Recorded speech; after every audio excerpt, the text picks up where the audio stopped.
செவிட்டு திராவிட model ஆட்சியாளர்களை சாதிவாரி கணக்கெடுப்பு நடத்த வலியுறுத்தி தமிழ் மாநில காங்கிரஸ், அமமுக, புரட்சி பாரதம் உள்ளிட்ட சமூக நீதியின்பால் அக்கறை கொண்ட 10க்கும் மேற்பட்ட கட்சிகளை ஒன்றிணைத்து பாட்டாளி மக்கள் கட்சி தலைமையில் வருகின்ற 20ஆம் தேதி சென்னையில் தொடர் முழக்க போராட்டத்தை அறிவித்திருக்கிறார் சமூக நீதி போராளி அண்ணன் அன்புமணி ராமதாஸ் அவர்கள்.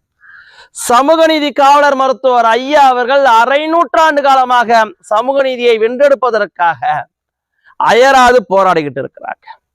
ஐயாவின் போராட்டத்தில் பயனாக எம்பிசி 20% இடஒதுக்கீடு, இஸ்லாமியர் உள்ஒதுக்கீடு, அருந்ததியர் உள்ஒதுக்கீடு, மத்தியில் ஓபிசி இடஒதுக்கீடு என்று பல்வேறு இடஒதுக்கீடுகளை வென்றெடுத்திருக்கும் போதும் கூட அந்த இடஒதுக்கீடுகளை தக்க வைத்துக் கொள்வதற்கும் வகுப்புவாத விதாச்சார அடிப்படையில் தத்தமது சமுதாயத்திற்கு இடஒதுக்கீடை பகிர்ந்தளிக்கக்கூடிய வண்ணமும் சாதிவாரி தரவுகளை, கணக்கெடுப்புகளை எடுக்க வேண்டும் என்பதுதான் 1980 முதல் இந்த நொடி வரைக்கும், அதை வென்றெடுக்கக்கூடிய நேரம் வரைக்கும் பாட்டாளி மக்கள் கட்சி போராடிக்கிட்டு இருக்கு.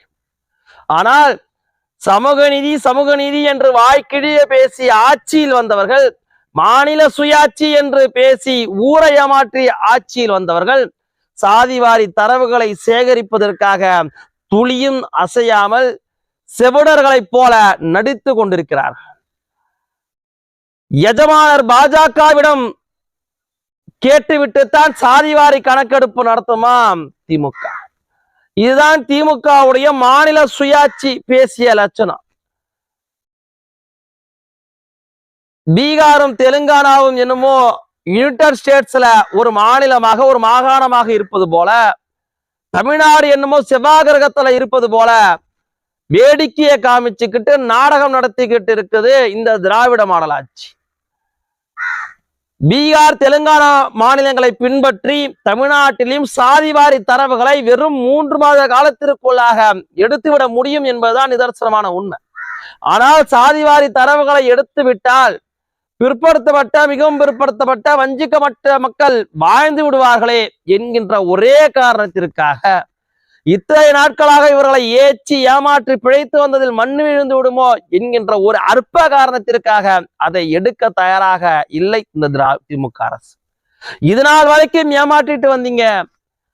வன்னியர் இடஒதுக்கீட்டிற்காக மட்டுமல்ல, நீங்கள் சாதிவாரி தரவுகளை எடுக்காமல் போனால் 69% இடஒதுக்கீட்டிற்கே ஆபத்து நேர்ந்துவிடும் என்று அன்புமணி ராமதாஸ் அவர்கள் எச்சரிக்கை விடுத்திருக்கிறார். இப்பொழுது மட்டுமல்ல, 2010 கவனித்து வந்தா தெரியும், அண்ணன் அன்புமணி ராமதாஸ் அவர்கள் இதை பலமுறை சொல்லிட்டாங்க. இந்திய தேசத்திலேயே தமிழ்நாட்டில் மட்டும்தான் 69 விழுக்காடு இடஒதுக்கீடு அமல்ல இருக்கு. பிசிக்கு 20%, பிசிக்கு 30%, எம்பிசிக்கு 20%, எஸ்சி சமுதாய மக்களுக்கு 15%, அருந்தியர்களுக்கு 3%, பழங்குடியின மக்களுக்கு 1% என்று தமிழ்நாட்டில் மட்டும்தான் 69% இடஒதுக்கீடு அமல்ல இருக்கு. நீங்கள் இதை சாதிவாரி தரவுகளை எடுத்து இந்த இடஒதுக்கீடு தருவதை நியாயப்படுத்தவில்லை என்றால் அதை தள்ளுபடி செய்து 50% இடஒதுக்கீட்டில் மட்டும்தான் பின்பற்ற வேண்டும் என்று உச்ச நீதிமன்றம் எப்போது வேண்டுமானாலும் தீர்ப்பளிப்பதற்கு வாய்ப்பு இருக்குன்னதா அன்புமணி ராமதாஸ் அவர்கள் பலமுறை எச்சரித்துட்டாங்க. அதனால்தான் சாதிவாரி தரவுகளை எடுப்பதற்கு வலியுறுத்தி 10க்கும் மேற்பட்ட கருத்தரங்க கூட்டங்களையும் பாட்டாளி மக்கள் கட்சி நடத்தியிருக்கு. 80களில் தொடங்கி இது நாள் வரைக்கும் நூற்றுக்கணக்கான போராட்டங்களையும் நடத்தியிருக்கிறாங்க. ஆனால் திமுக அரசு முன்னாவது ஏமாத்திட்டு இருந்துச்சு. இப்ப முன்னுதாரணமாக 2 மாநிலங்களை எடுத்த பின்பாகவும் கூட பாஜகவை கை காட்டி, மத்திய அரசை கை காட்டி ஏமாத்திக்கிட்டு இருக்கு. இதே திமுக அரசு 2001 பாஜகவோட கூட்டணியில இருந்துச்சு. மத்திய பாஜக அமைச்சரவையில இருந்தாங்க. அன்னைக்கு திமுக அரசு பாஜகவை சாதிவாரி கணக்கெடுப்பை நடத்த சொல்லி வலியுறுத்தல. இதே திமுக 2011 மக்கள் தொகை கணக்கெடுப்போடு சாதிவாரி கணக்கெடுப்பை நடத்த காங்கிரஸ் கட்சியை வலியுறுத்தல. 2010, 2011 2001 மத்திய அரசுடைய ஆட்சியில பங்கு வகித்திருந்த திமுக அப்பொழுது மத்திய அரச சாதிவாரி கணக்கெடுப்பு நடத்துங்கன்னு வலியுறுத்தவே இல்லை. பாட்டாளி மக்கள் கட்சி அன்றையில இருந்து அழுத்தம் கொடுத்திருந்தது. அப்பயும் ஒருத்தவங்க கேட்கலாம், 2001 பாமகவும் பாஜக கூட கூட்டணியில் இருந்துச்சு, புரியாம பேசுறவங்க கேட்கலாம். 2001 சட்டமன்ற தேர்தலுக்கு முன்பாகவே பாட்டாளி மக்கள் கட்சி இந்த தீய சக்தி திமுகவுடைய ஆட்சி வந்துவிடக் கூடாது என்பதற்காக இந்த மண்ணில் ஒரு மாற்றம் வர வேண்டும், திமுகவுடைய குடும்பத்தார்கள் கொள்ளையடித்தது போதும் என்பதற்காக, அவர்களிடமிருந்து இந்த தமிழ்நாட்டை விடுவிக்க வேண்டும் என்கின்ற காரணத்திற்காக ஒரு மாற்று கூட்டணியை ஏற்படுத்தினாங்க. அன்னைக்கு ஜெயலலிதா அம்மையார் பாட்டாளி மக்கள் கட்சியை தேடி வந்து கூட்டணியை அமைச்சுக்கிட்டு போனாங்க. அன்னைக்கு பாமகவுடைய தயவுல அதிமுகவும் ஆட்சியில் இருந்தாங்க. அந்த இடைப்பட்ட காலத்துல பாட்டாளி மக்கள் கட்சி பாஜக தேசிய ஜனநாயக கூட்டணியில அங்கமாக இருந்து தமிழ்நாட்டுல சட்டமன்ற தேர்தலை சந்திக்க முடியாது என்பதற்காக மத்திய அமைச்சர் பதவியை உதறி தள்ளிட்டு வந்திருந்தாங்க என்பதுதான் உண்மை.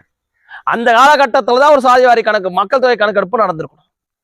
அன்னைக்கு திமுக பாஜக இன்னைக்கு பேசாத திருமாவளவன் அவர்கள் விடுதலை சிறுத்தைகள் கட்சியும் பாஜக கூட கூட்டணியில் இருந்துச்சு.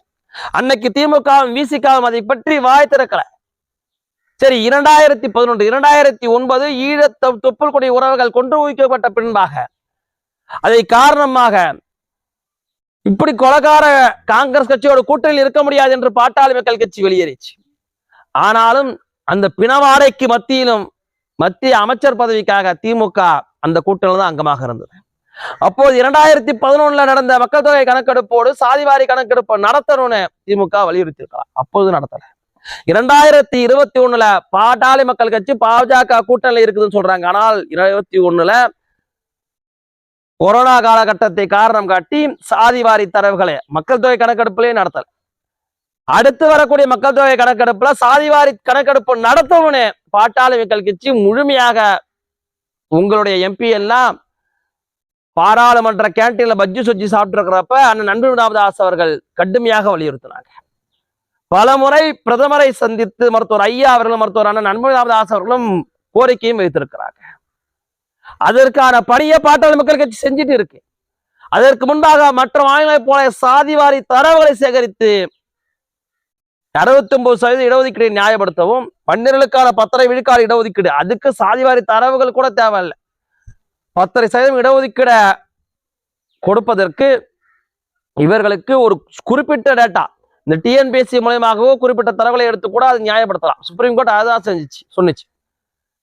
இப்படியாக சமூக நீதியை காக்க முயற்சிக்கு பண்ணணும். ஆனால் அதை விட்டுட்டு திமுக நாங்க பாஜகவை சொல்லுவோம், பாமகவுக்கு எதிராக பேசுறதுக்கு பல கூலிப்படைகளை அமைச்சு கூவ சொல்லுவோம், அவர்களுடைய வயிற்று பிழப்புக்கு ஏதாவது வாங்கி கொடுத்து கூவ சொல்லுவோம், இந்த மாதிரியான வேலைகளை மட்டும் செஞ்சுக்கிட்டு இந்த மக்களை எல்லாம் முட்டாள் நினைச்சுக்கிட்டு இருக்கு.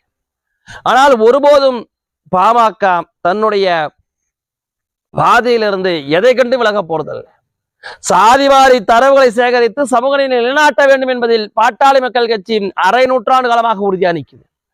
இதை வெல்லாமல் ஒருபோதும் பாமக ஓய போவதும் இல்லை. திமுகவுடைய வஞ்சக வேலையை தோலுரித்து காண்பித்து சமூக நீதியை வெல்வது மட்டுமே பாட்டாளி மக்கள் கட்சியின் இலக்கு. இந்த இலக்கை வென்றெடுப்பதற்காக ஒட்டுமொத்த தமிழ் உறவுகளும் மிகவும் பிற்படுத்தப்பட்ட பட்டேல் சமுதாயத்தை சேர்ந்தவர்களும் சென்னையில் பாட்டாளி மக்கள் கட்சியில் தலைமையில் நடக்கக்கூடிய சாதிவாரி கணக்கெடுப்பை நடத்த வலியுறுத்தி நடக்கக்கூடிய தொடர் முழக்க போராட்டத்தில் பங்கு பெறுவோம். சமூக நீதியை வென்றெடுப்போம். நன்றி.